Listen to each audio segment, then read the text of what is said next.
8월 3일 날 재경부에서 발표한 2026년 세제 개편안 상세본입니다. 이게 분량이 어마어마합니다. 분량이. 보시면은 전체 이 페이지 수만 보세요. 그죠? 페이지 수만 보시더라도 상당한데 몇 페이지까지 있는가 하면은 237페이지가 있어요. 237페이지. 책이 한 권이에요. 책이 한 권.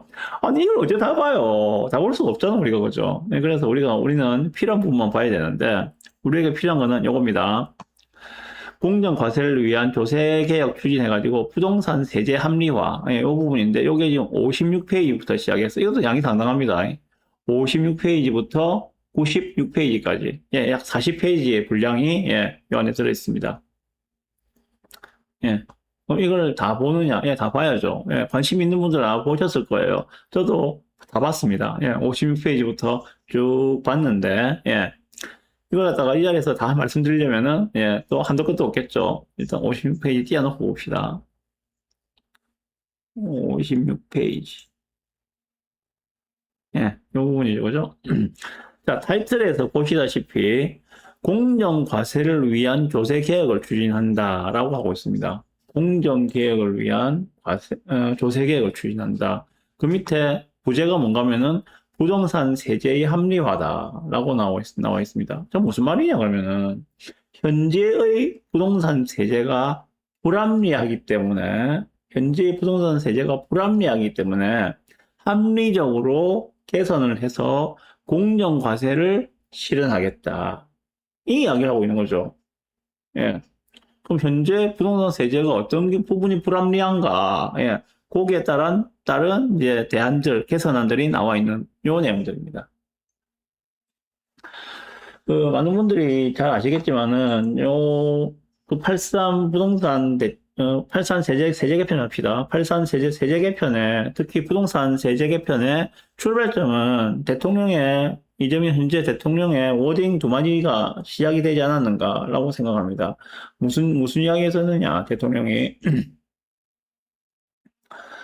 실제 살지도 않는데 오래 보유했다는 이유로 양도세를 깎아주는 건 투기를 조장하는 이상한 정책이다. 이런 이야기를 했던 거 들어보신 기억이 있죠, 그죠? 예. 실제 살지도 않는데 오래 보유했다는 이유만으로 양도세를 깎아주는 거는 그 제도 자체가 투기를 조장하는 매우 이상한 정책이다. 그런 이야기를 했었죠. 기억나실 거예요. 그리고 또 하나, 현재의 문제가 초고가주택, 즉 똘똘한 한 채를 소유했을 때도 1주택이라는 이유로 세제 혜택을 주는 것 또한 투기를 조장하는 정책이다. 뭐 이런 이야기를 했었죠. 그죠? 예. 요 워딩에서 출발하지 않았는가. 이번에 83 부동산 세제 합리화 정책은 이 두 마디 워딩에서 출발한 것들이 아닌가라고 생각합니다. 그래서 손을 본 게 지금 양도세하고 종부세를 건드렸어요. 자, 우리가 부동산을 취득을 하고 보유를 하고 매각을 할 때 세제가 세 가지가 나오죠. 그죠? 취득할 때는 취득세, 중간에 들고 있을 때는 재산세, 플러스 종부세, 그리고 매도를 할 때는 양도세. 세 가지 단계의 세금을 내게 되죠. 그죠? 예. 3단계의 세금을 내게 되는데 이번에 이야기를 한 것은 양도세 부분과 그리고 보유세 중에서도 종합부동산세에 대한 내용들만 나와 있습니다. 재산세에 대한 내용은 없어요. 보면은 자, 좀 보시죠. 그럼 이걸 다 이야기하려면은 좀 길잖아요, 그죠? 그래서 요약본이 있어가지고 제가 요약본을 보고 말씀을 드리겠습니다. 자, 요겁니다. 2026 세제 개편안 재경부에서 나온 자료인데 3번 공정과세를 위한 조세개혁 추진 이런 부분이 있는데 요약해서 말씀을 드리겠습니다. 자, 부동산 세제를 합리화하겠다. 크게 양도세하고 제가 말씀드린 게 종부세라고 말씀드렸어요. 그죠? 양도세와 종부세인데 자, 현재 양도소득세, 주택 보유 공제를 거주 공제로 전환하겠다. 지금은 주택을 보유만 하고 있어도 장기 보유 특별 공제를 해주죠. 그죠? 그런데 그거를 2028년 이후에는 보유에 대해서는 2029년부터죠. 그죠? 2029년부터는 보유에 대해서는 공제를 안 해주겠다. 거주를 해야만 공제를 해주겠다. 그 내용입니다. 그러면은 비거주하는 주택에 대해서는 앞으로 양도세는 내라 이 이야기죠. 실제로 거주를 하는 사람, 하는 주택에 대해서는, 예, 감면을 해주겠지만, 장특공을 해주겠지만은, 거주하지 않고 비거주하는, 비거주하고 보유만 하고 있는 주택에 대해서는 아무리 오래 들고 있다 하더라도 실제 거주 기간이 없으면은, 예, 장특공 장기 보유 특공 이제 안 해주겠다. 양도세, 세율들을 다 내라. 이 이야기예요. 자, 그리고 공제 한도도 보면은 그 29년부터는 10억 원으로 한도가 제한됩니다. 이건 또 무슨 말인가 하면은 이 이야기가 많이 길어지는데. 자, 예를 들어서 어, 장기보유 특별 공제를 지금 80%까지 하는 걸로 돼 있잖아요. 그죠? 80%까지. 10년 동안 최대 80%로 돼 있습니다. 1세대 1주택자의 경우에는 10년 동안 80%입니다. 자, 그러면 예를 들어서 내가 50억짜리 주택을 샀어요. 사서 10년 뒤에 80억에 팝니다. 10년 뒤에. 실제로 내 들어가 살았습니다. 실제로 들어가 살았어요. 그죠? 그러면은 총 양도 차익은 얼마입니까? 50억에 사서 80억에 파니까는 양도 차익은 30억이죠. 그죠? 뭐, 기본공제나 경비 같은 거는 뭐, 일단 논외로 하고 양도 차익 30억이에요. 그럼 양도 차익 30억에 대해서, 예. 장기보유 특별공제 80%를 받으니까 83, 24, 24억을 빼는 거죠, 그죠? 빼고 나머지 6억에 대해서만, 예, 뭡니까? 양도세 갖다가 부과를 하게 되는 거겠죠. 6억에 대해서만 과표로 잡히는 거죠. 그런데, 그렇게 했을 때는 총 24억을 공제를 받는 거잖아요. 그런데 그건 너무 과도하다. 너무 과도하다. 나왔던 게 뭐, 백몇십억인가를 갖다가 공제를 받은 그런 케이스가 나왔다고 그 뉴스에 나오던데. 그래서 앞으로 29년부터는 그렇게 24억까지 공제해 주는 게 아니라 최대 10억까지만 해주겠다. 실제로 들어가서 살면서, 예, 장특공을 뭐 24억까지 맡았다 하더라도 그렇게 안 해주고 10억만 공제해 주겠다. 이 이야기예요. 그죠? 예, 그래서 실제로 들어가지 살지 않으면은 뭐 당연히 그거는 내야 되는 거고 양도세 대상이고 암만 오래 보유한다 하더라도 양도세를 내야 되는 거고 실제로 들어가서 산다 하더라도 10억까지만 공제를 해주겠다. 나머지는 예, 장특공을 암만 감면받아도 그건 인정 안 해주고 그거는 세금을 내라. 그건 뭡니까? 아까처럼 30억 양도 차익이 있는데 장특공을 적용했을 때는 24억인데, 그럼 6억에 대해서만 양도세를 내면 되는데, 그게 아니라 29년 이후부터는 10억까지만 공제를 해주겠다. 그럼 뭡니까? 20억이 양도세 과표로 잡히면서 20억에 대한 양도세를 내라. 이 이야기죠. 어마어마하게 늘어나는 거죠. 다음에 종부세 부분인데요. 종부세도 보면은, 현재는 이제 1주택자에 대해서는 12억까지 기본 공제를 해주죠, 그죠? 다주택자 같은 경우에는 9억 원까지 공제를 해줍니다. 근데 요걸 지금 낮춰요. 실제로 거주하고 있는 1주택자에 대해서는 14억으로 상향을 해줍니다. 하지만은 실제로 거주하지 않는 1주택자에 대해서는 9억 원으로 낮춥니다.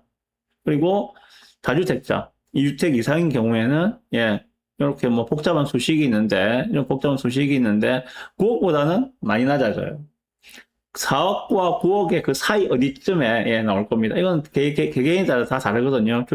자기가 가지고 있는 주택 가액 합산에다가 자기가 지금 실제 살고 있는 주택 가액을 곱으면 요걸 갖다가 5억에 곱하는 거기 때문에 이거는 개별로 다 다른데 하여간에 4억부터 9억 사이에 그 어딘가 예를 들면 한 7억 정도 예, 그 정도 선으로 공제를 낮춰주겠다. 그럼 그 이상 부분은 종부세 당첨이니까 종부세가 올라가겠죠.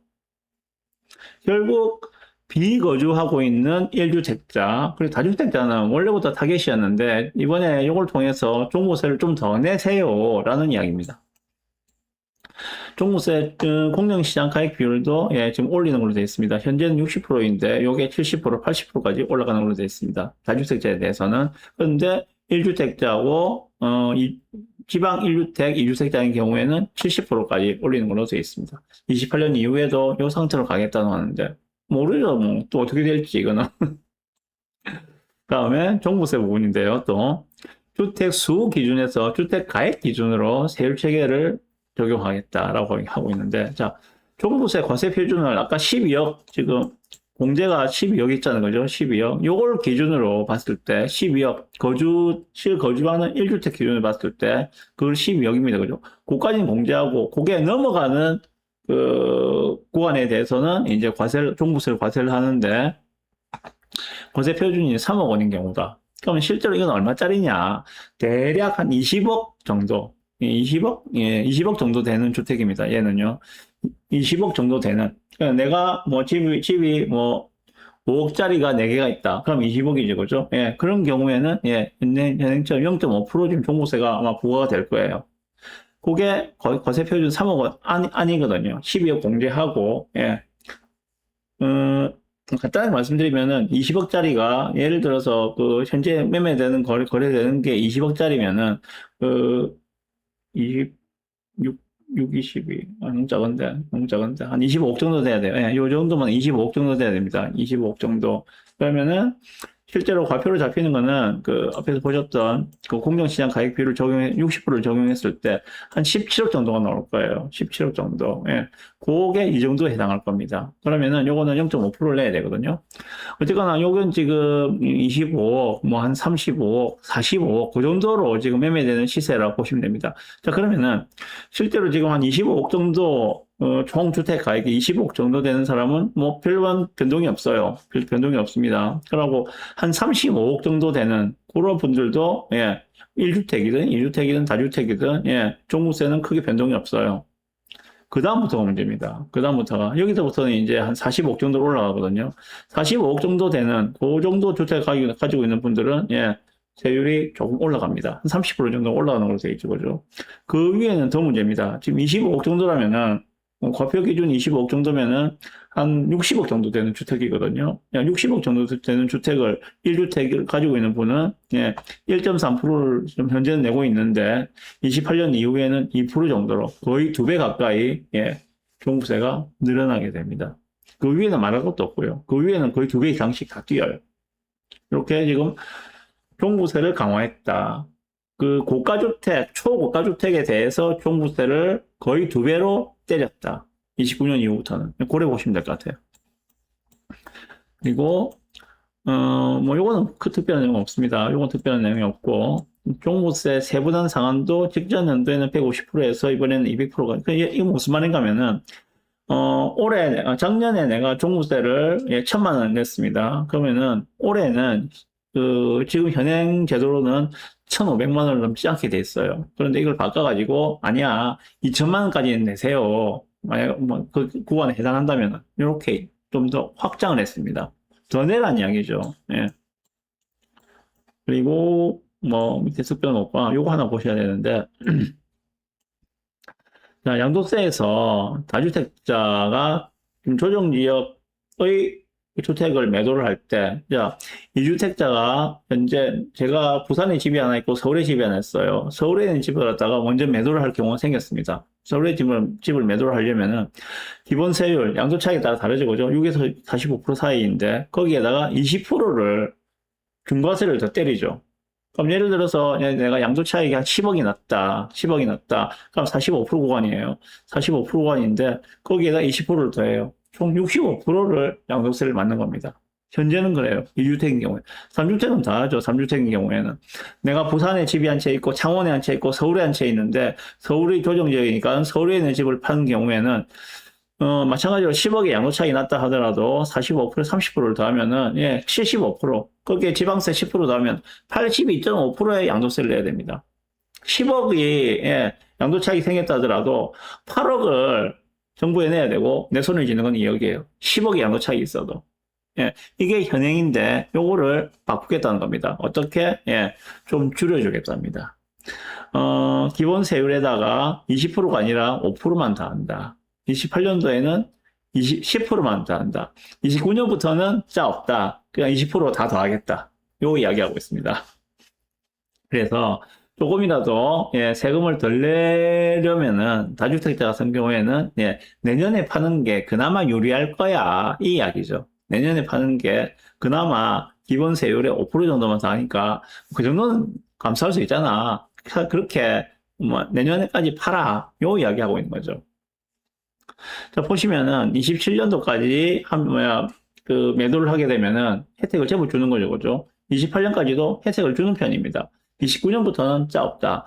지금 제도의 그 대부분의 포커싱이 보면은 물건을 나오게 하는데 그 나오게 하는 시점이 28년까지예요.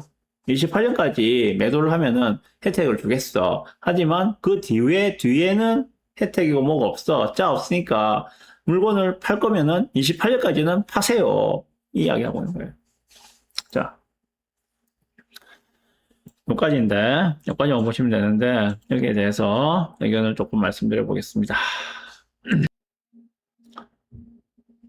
취득세에 대한 내용은 없다고 말씀드렸죠, 그죠? 그러면 취득세는 현재와 같이 중과세를 유지한다. 예, 1주택인, 부산 같은 경우에는 조정지역이 아니니까 3주택을 취득한, 내가 2주택자인데 하나를 더 취득한 경우에는 예, 8%죠, 그죠? 내가 3주택자인데 하나를 더 취득한 경우는 12%죠. 예, 요거는 그대로 가는 거예요. 서울 같은 경우에는 내가 1주택자인데 내가 서울에 있는 주택을 하나 더 산다. 서울은 조정 지역이잖아요. 그런 경우에는 바로 8% 들어갑니다. 예. 요 중과는 그대로 유지한다. 그 말은 뭔가, 예. 다주택자가 되지 마세요. 다주택자가 되면은 일단 주유세부터 8%, 많게는 12% 내고 시작하는 거예요. 다주택자든 되지 마세요. 하지 마세요. 요 이야기하고 있는 거죠.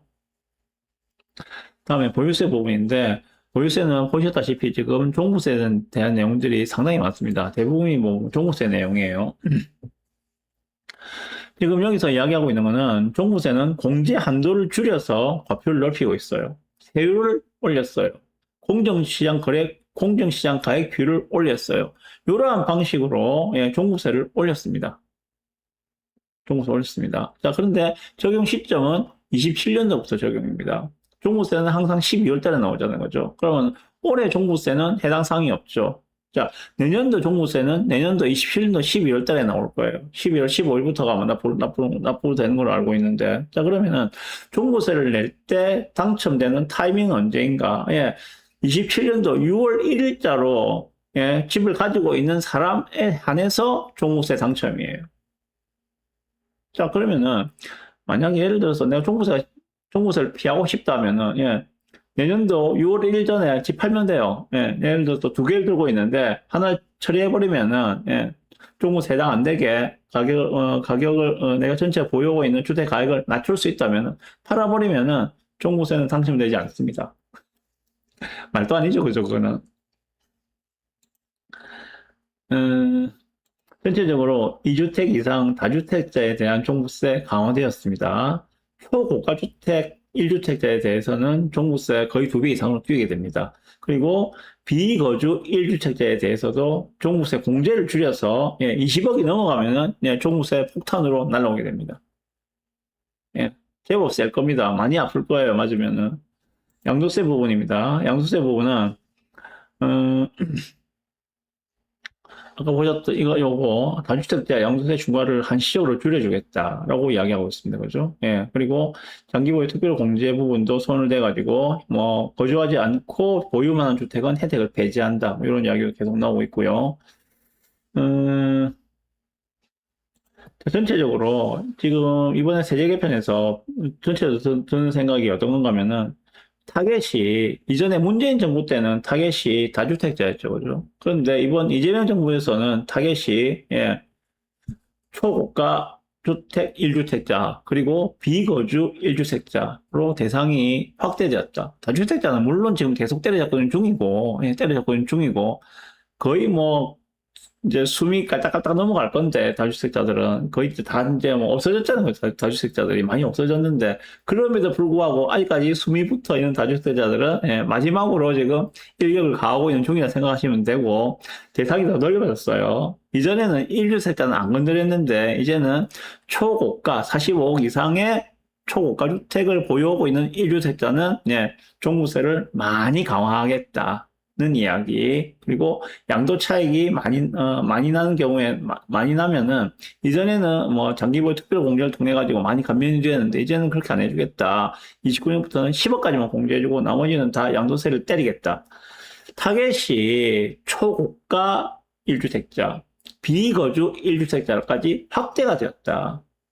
이래 보시는 게 맞습니다. 그래서 다주택자를 악마화시킨 문재인 정부에서 다주택자를 때려잡으면서 집값이 잡혔습니까? 잘 아시잖아요, 결과는 거죠. 예. 2018년도 파리 대책부터 시작해가지고 다주택자들을 때려잡기 시작했는데, 예. 문재인 정권 동안에 거의 역대급의 폭등이 나왔던 것들은 다들 기억하고 계실 겁니다. 자, 그러면 이번에는 그 대상을 더 확대해서 초고가 1주택자, 그리고 비거주 1주택자까지 확대해서 지금 때려잡고 있는데, 과연 집값이 잡힐 것인가? 예. 내년 말에는 종부세가 부담스러워서 나올 매물이 과연 얼마나 될 것이며, 그것이 부동산 시장 안정과 도대체 무슨 상관이 있는가? 그렇게 초고가 주택과 비거주 1주택자를 때려잡는 게 부동산 시장 안정, 서울에 지금, 예, 올해 벌써 11% 상승이, 이재명 정권 집권 이후에 11%의 상승이 나왔다고 하는 평균적으로, 예, 이 상승세를 막는데 어떤 도움을 줄 수 있을 것인가? 잘 모르겠습니다. 그죠? 예.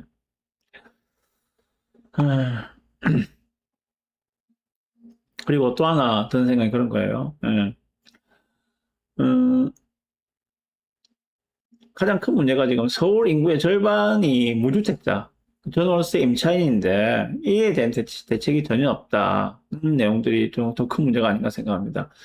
지금 여기에서 보시다시피 매물로 내놓든지 아니면은 장기보유 특별공제를 받기 위해서는 내가 직접 들어가서 거주를 해야 되죠. 그죠? 그러면은 그 집에 살고 있는 사람, 세입자는 나가야죠. 어딘가로 가야 되겠죠.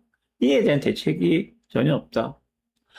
이래 됐을 때 전월세 매물은 더 부족해지겠죠. 장기보유 특별공제를 받기 위해서 내가 들어가서 살아야 돼. 내가 들어가서 삽니다. 그러면은 여기에 전월세 놨던 물량이 하나 사라지는 거죠. 이 경우에 전월세 매물 부족으로 그 가격은 천정부지로 치솟을 수밖에 없을 것이고, 예. 그랬을 때 그 대책은 어떻게 할 것인가에 대한 내용들은 전혀 언급이 없다는 게 가장 큰 문제가 아닌가 생각이 들고요. 음, 현재 시장의 문제는 공급 부족에서 기인한 매매가 상승, 그리고 전월세 상승인데 이에 대한 처방은 좀 아닌 것 같다. 그래서 현재 시장의 흐름을 바꾸는 정책은 더더욱 아닌 걸 보인다. 자, 그러면은 왜 이런 세제 개편안을 지금 이 시기에 내놨을까? 왜? 이유가 뭘까? 예.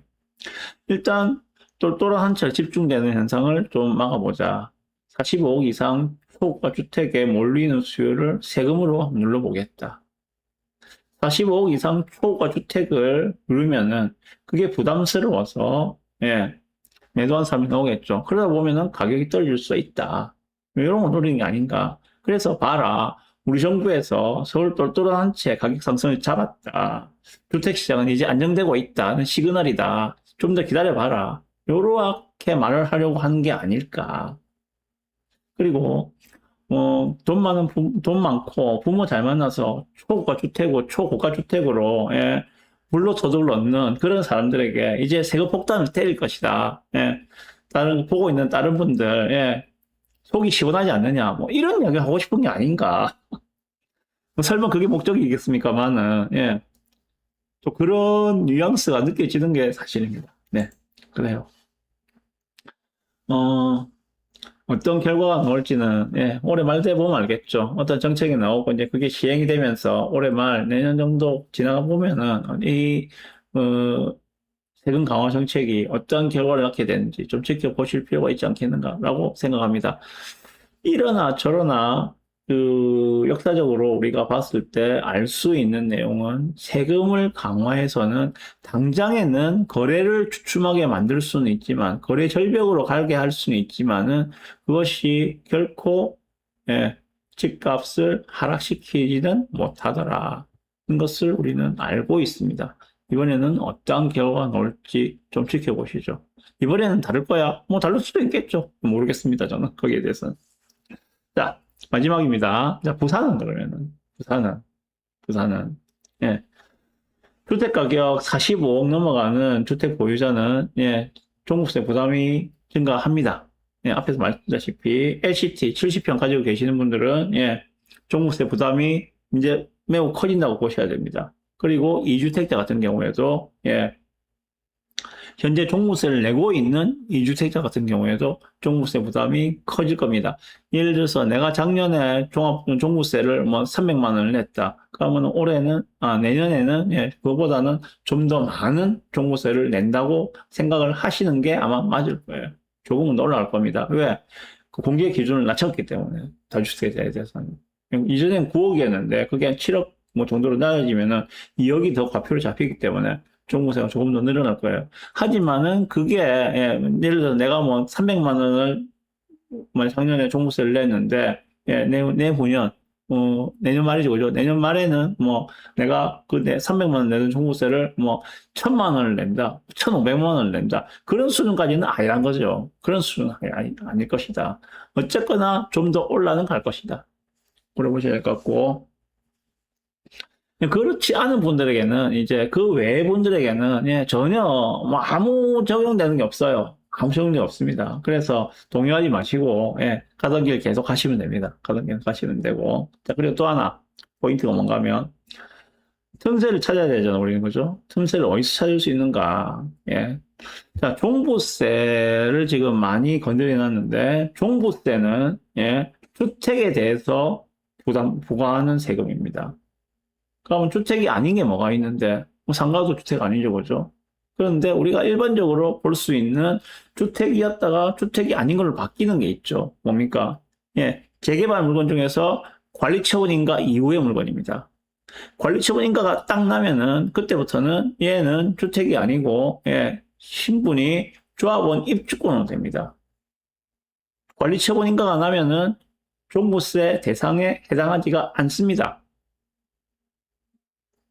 그래서 그러한 틈새를 찾아볼 필요도 있어요. 예를 들면 그런 거죠. 예를 들면, 자, 내가 지금 부산에서 그래도 뭐, 남천자이, 이런 데 하나 살고 있습니다. 그죠? 하나 살고 있고, 또 여유자금으로, 예를 들어서 이번에 관리처분인가가 났고, 이주가 이제 진행 중인 우동 3구역, 가장 똘똘한 거, 그렇게 두 개로 세팅을 해버리면은, 남천자이 같은 경우에는 뭐, 12억 공제를 받으면 종부세를 안 낼 가능성이 높죠, 그죠? 남천자이 같은 경우에는 뭐 15억짜리니까. 안 낼 거예요, 아마. 그건 17억 이상이 나올 거니까는. 남천자이 같은 경우에는 종부세를 안 내고, 거기에 우동산 구역, 뭐 예를 들어서 뭐 한 10억 주고 샀다라고 했을 때, 그 두 개를 들고 있다 하더라도 나는 종부세는 안 내도 된다. 이런 이야기 되는 거죠. 왜? 우동산 구역 관리처분인가 이후의 거는 주택이 아니라서 조합은 입주권 신분이기 때문에 주택이 아니기 때문에 종부세를 안 내니까 해당 사항이 없으니까 이렇게 피해 나갈 수 있는 방법들도 한번 찾아봐야 된다. 이 이야기를 하고 있는 겁니다. 네, 그래요. 여기까지.